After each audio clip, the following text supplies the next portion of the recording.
Olá, meu amigo e minha amiga, sejam bem-vindos a mais um Portal do José. Nesses tempos de assuntos muito sérios, importantes e delicados que estão movimentando as redes sociais, os grandes veículos de comunicação, a opinião pública, mas também estão atraindo a esperteza de vigaristas, criminosos, oportunistas, por um lado, aqui no Brasil e fora do nosso país, e por outro lado, pessoas de boa fé que estão caindo numa armadilha sobre o enfoque que está sendo dado de um problema muito sério que precisa receber algumas luzes também.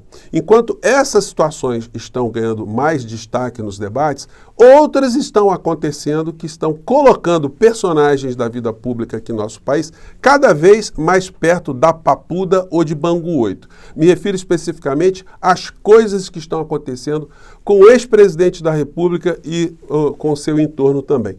Vou conversar com vocês sobre o que está acontecendo, trazendo aqui algumas imagens, mas antes de mais nada, é sempre muito importante convidar você que está chegando agora ao nosso portal e não nos conhecia, para que você se inscreva aqui conosco, venha participar das nossas discussões, conheça também os nossos outros vídeos.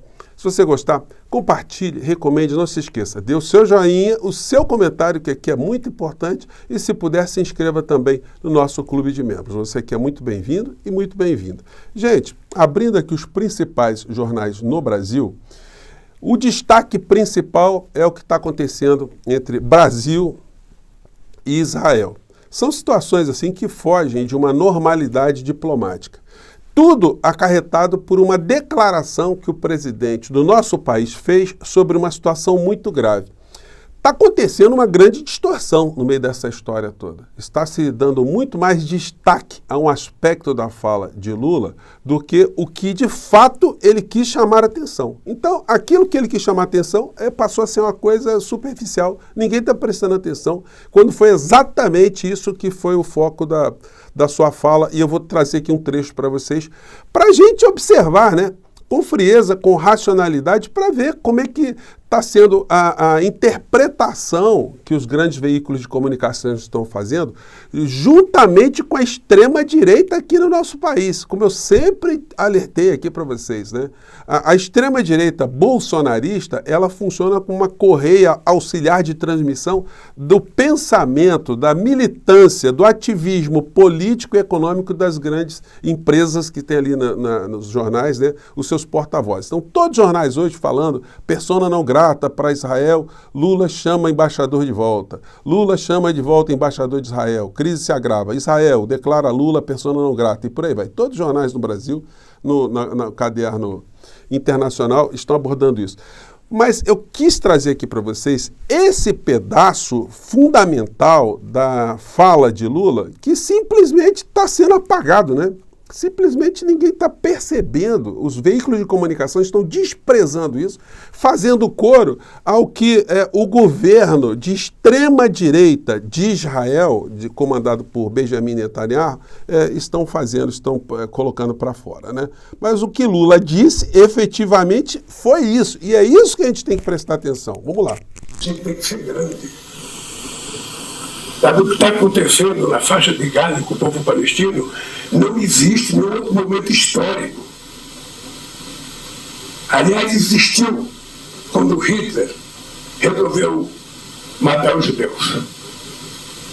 Então não é possível que a gente... O Lula está focalizando ali, está chamando atenção para a crueldade das coisas que estão em curso hoje na faixa de Gaza. Bom, segue aqui a fala dele. Então, essa foi a parte principal que está sendo objeto de todo tipo de ataque, né, pelo Estado de Israel e pela toda a mídia auxiliar, todos aqueles que têm algum tipo de interesse ou de conexão com essa questão, né?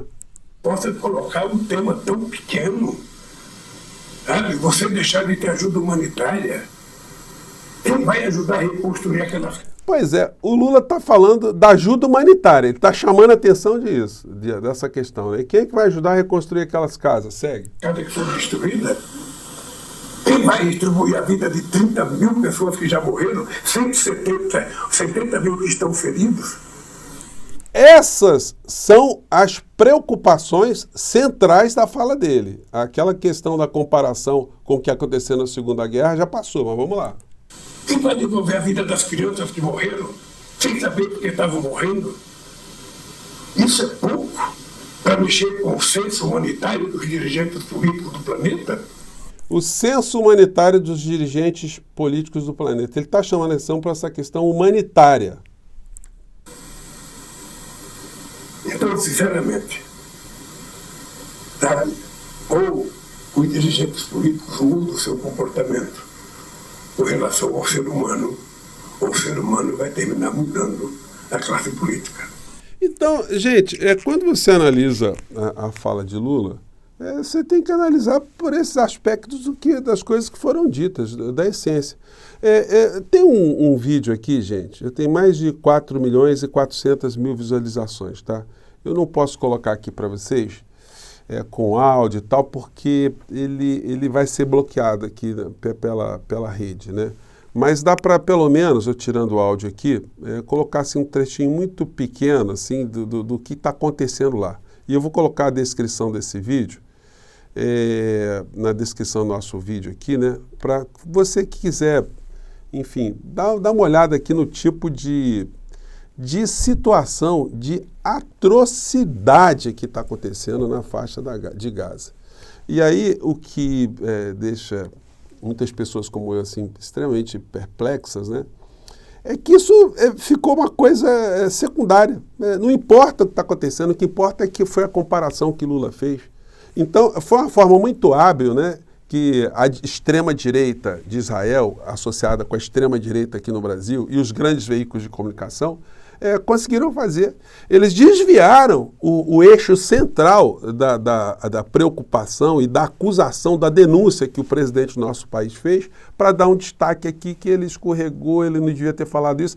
E muitas pessoas de extrema boa-fé estão caindo nessa armadilha. Ah, mas o Lula não tinha que ter dito isso, o Lula foi imprudente, imprevidente, enfim. Mas e aí? E a essência?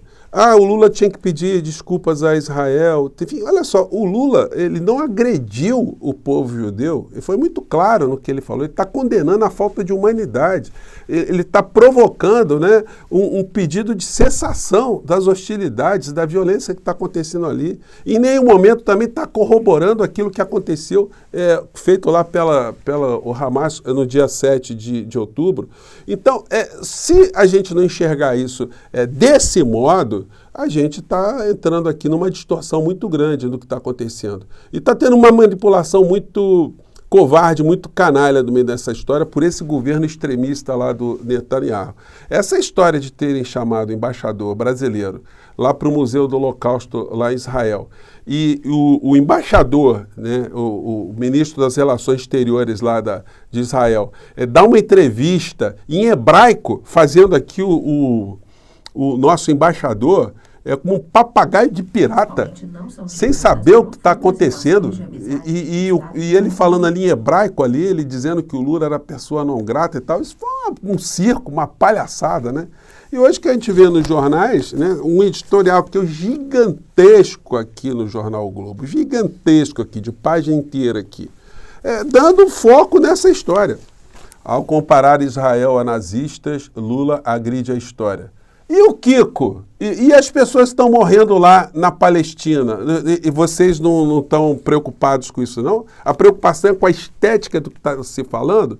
Então quer dizer que se o presidente brasileiro se retratar, se esse for o preço, se ele chegar e falar assim, se eu me retratar, vocês vão parar de matar crianças, mulheres inocentes na faixa de Gaza? Vocês vão parar de cercar o ambiente? Vocês vão parar de deslocar 1 milhão e tantas mil pessoas de um lado para o outro e depois bombardear as pessoas? Vocês vão parar de bombardear hospitais? Vocês vão fornecer alimento para as pessoas? Vocês vão parar de atirar nas pessoas por estarem se deslocando de um lado para o outro? Vão parar com as atrocidades nas áreas ocupadas?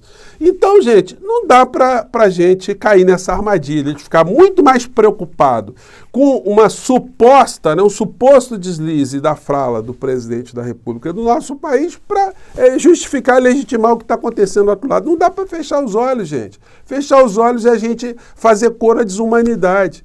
Então, eu achei que era importante estar trazendo essa questão, né? Todos os jornais, né, o Valor Econômico, o jornal falando disso, após ser declarado persona não grata, Lula chama embaixador em Israel. Enfim, e o Brasil, o ministro das Relações Exteriores, o Celso Amorim, que é conselheiro, já disseram, o Lula não tem que pedir desculpas ao povo judeu, porque ele não agrediu o povo judeu. Ele fez ali uma questão, fez um apelo à humanidade. Ele criticou aquilo que o governo do Estado de Israel está fazendo. E que o Lula está dizendo não é uma coisa isolada. A gente vai vendo aqui outros povos, né, estão se manifestando, outros líderes também estão se manifestando. E, inclusive, isso está provocando, inclusive, uma tomada de posição do governo norte-americano para tentar fazer com que haja um cessar-fogo, que já foi pedido pelo Brasil lá atrás, né? Aí editoriais vão se somando, né? Vandalismo diplomático. Ao dizer que guerra de Israel contra os terroristas do Hamas equivale ao Holocausto, Lula avilta a história, a memória dos judeus assassinados pelos nazistas e os interesses do Brasil. O Lula não está querendo fazer nada disso, a gente não é passar pano. Você que tem aqui conhecimento do que nós fazemos todos os dias, gente, vocês sabem disso, eu estou tentando aqui mostrar um lado que não está sendo ressaltado de uma forma muito bandida por muitos atores que estão com interesses, né, não confessáveis no meio dessa história. Notícias. Israel impõe apartheid mais extremo a palestinos do que o aplicado na África do Sul. O país africano abriu o segundo dia de audiências na Corte de Haia, que avalia as consequências da ocupação de Tel Aviv. Os sul-africanos já estão denunciando que o que acontece na faixa de Gaza é um genocídio, com G maiúsculo. E aí, eles também estão aviltando algum tipo de situação histórica? Ah, não, comparar com genocídio pode, mas comparar com o Holocausto não pode, que tem uma questão moral aí. Mas a questão moral não tem nada de interessante agora, nada de útil, nada de proveitoso para quem está morrendo lá do outro lado. Quem está tomando bomba na cabeça, quem está perdendo suas crianças, seus filhos, não está interessado se a comparação é com uma tragédia que aconteceu no século passado, em outro país, com outro povo, fora do sistema solar. Não interessa, interessa é o que está acontecendo ali. E isso tem que ser objeto da preocupação dos líderes mundiais, de fazer cessar esse tipo de situação que está acontecendo ali, né? Bom, enfim. África do Sul leva Israel à Corte de Haia por genocídio. Entenda o impacto da medida no futuro da guerra em Gaza. Existe zero possibilidade de o presidente Lula pedir desculpas, disse Celso Amorim sobre Israel. Assessor para assuntos internacionais afirmou que o presidente só citou fatos históricos e que nenhum povo tem o monopólio do sofrimento, como eu comentei aqui ontem com vocês. E aí os vigaristas aqui no Brasil estão tentando impeachment do Lula em função dessa declaração, né? Os mesmos que vitaminaram mais de 700 mil cadáveres aqui no nosso país para acontecer esse tipo de situação, né? Vitaminaram para a morte, esses se julgam no direito de fazer algum tipo de reparo, alguma questão de direitos humanos ou uma fala do presidente do país que justamente está tentando preservar direitos humanos. Gente, todos nós temos direito de criticar o nosso presidente da República por várias questões, por situações que estavam sendo pensadas, muitos desejos, muitas injustiças, abismos que nós temos aqui no nosso país. Mas nessa situação, gente, o povo brasileiro tem que estar ao lado da humanidade. A gente tem que reconhecer que a atitude, o ato que foi feito ali, a intenção do presidente da República foi de se acabar com uma desumanidade. E essa situação, ela não exclui o nosso interesse, o nosso desejo permanente enquanto povo brasileiro, que outras situações que estejam acontecendo no mundo também sejam cessadas. Enfim, e aí a gente entra no outro assunto, né? A gente vai voltar novas vezes a essa questão, mas eu fiz questão de jogar esse assunto, né, que está mobilizando muitas pessoas, para a gente observar também algumas situações que eu julgo essenciais. Bom, daí a gente chega aqui nos vigaristas, né, que estão junto com essa história. Defesa diz que Bolsonaro não vai depor se não tiver acesso a celulares apreendidos. Aí você foi a bravata de ontem, né? O bolsonarismo ficou todo efusivo, não vai. E é hoje que a gente vê isso aqui, ó. Moraes rejeita pedido de Bolsonaro e mantém depoimento sobre plano golpista. Ele vai ter que aparecer lá com o rabinho entre as pernas. Alexandre ordena que Bolsonaro preste depoimento na data escolhida pela Polícia Federal. Bom, muitas pessoas estão especulando se ele não está tentando aí provocar uma prisão antecipada, né? Então, o jogo de xadrez está sendo esse. O fato é que o Bolsonaro vai comparecer e, como a gente já anunciou aqui, ele vai usar o direito de ficar calado, como ele já fez em outras vezes. E os outros que estão implicados, que vão depor durante essa semana também, vão fazer a mesma coisa, não tem a menor dúvida. Só que isso não vai ajudar em nada na defesa deles, né? As provas estão aí e a maior parte deles irá para a cadeia. Bom, eu fico por aqui, gente. Mais uma vez, um grande abraço e mais tarde eu volto. Até já. Tchau.